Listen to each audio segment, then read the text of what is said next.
Welcome to this explainer of narrative structures, where we're going to embark on a massive meta journey to decode the universal appeal of otherworld stories. So, imagine a young hero named Leo. In his story, he bravely grabs a magical heart crystal to save a fantastical kingdom full of floating islands, and then steps back through a magical door to return to his completely ordinary life. Why do stories exactly like that one captivate us across different generations and cultures? Well, today, we're going to deconstruct that exact magic. Just like a hero stepping into the great unknown, here's the map for our journey today. We'll be hitting the call to adventure, crossing the threshold, the faces of the journey, the universal map, and finally returning home changed. Okay, part one. The call to adventure. Let's look at the sympathetic plot. You know, every great journey always starts with a disruption. Popularized by the scholar Joseph Campbell way back in his 1949 book, The Hero with a Thousand Faces, the monomyth is basically a universal narrative blueprint. He realized that across human history, there's a common template. A hero goes on an adventure, they win a decisive crisis, and they come home fundamentally transformed. Now take a look at this striking quote. A hero ventures forth from the world of common day into a region of supernatural wonder. Fabulous forces are there encountered. It really captures the sheer emotional weight of leaping into the unknown, right? It forms the entire foundation of the two massively popular genres we're exploring today. It highlights that true adventure is always a passage beyond the veil of the known. You're leaving the mundane behind to encounter these unpredictable forces that are absolutely going to test your limits. Moving on to part two, crossing the threshold, the point of no turning back. In Western literature, we call this the portal fantasy. It's where totally ordinary people stumble upon magical gateways to extraordinary places. Think of C.S. Lewis's wardrobe, or Alice tumbling down the rabbit hole. The portal serves as this tangible, physical boundary bridging the mundane and the magical, and upon entering this secondary world, characters are frequently subjected to forces totally beyond their control, emphasizing a complete, radical shift in reality. Now, across the globe, we have isekai. It serves the exact same narrative function, but usually leans heavily into modern cultural tropes. Literally translating to another world, isekai often features a person from the real world, sometimes someone facing real difficulties, who is transported, reborn, or summoned to an alternate, usually medieval-like fantasy world. They have to survive, and often they gain some incredibly formidable new powers to do so.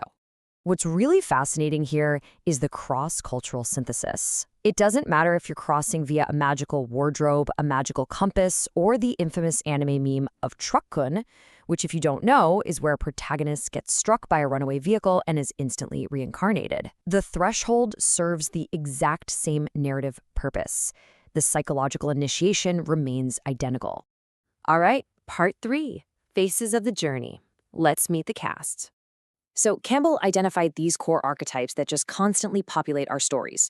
We've got the hero driving the plot, obviously, all the way down to the imposing shadow they must ultimately defeat. We also see the herald who signals the change, the guardian who tests the hero right at the threshold, and the shapeshifter whose loyalties are, well, blurry. And actually, these aren't just character tropes. They represent absolutely vital psychological functions that push and pull the hero toward their ultimate transformation. This is a great way to illustrate how these abstract roles work in practice. The mentor exists to impart wisdom or provide supernatural aid. This is perfectly embodied by Gandalf, right? But it's also embodied by real-life survivalist Bear Grylls, safely guiding a young boy out of a treacherous, bat-filled cave system via a magical compass in his adventure books. Whether it's an ancient wizard sharing cosmic knowledge or a modern survivalist, the narrative function hits the exact same beat. We can also easily spot the loyal ally, or deuteragonist, the secondary main character, like Dr. Watson, whose interests are tightly aligned with the hero. Or the trickster, providing vital comic relief, like Donkey in Shrek. The trickster keeps the mood light during dark times, but can also challenge the status quo. Ultimately, these familiar faces are there to ensure the hero has the emotional and practical support they need to actually survive their trials. Part 4, the universal map. Let's trace the evolution. The really crucial point to take away here is that Campbell broke the entire monomyth down into three massive chronological acts: departure, initiation, and return. The hero departs the ordinary world, they face a long road of trials and an ultimate ordeal during the initiation, and then, crucially, they must cross the final threshold back to their original world in the return phase. Tracing this chronologically, it's wild to see the evolution from early anthropological observations right up to the modern digital web novel boom. The underlying map? It hasn't changed a bit, but the mediums have absolutely exploded.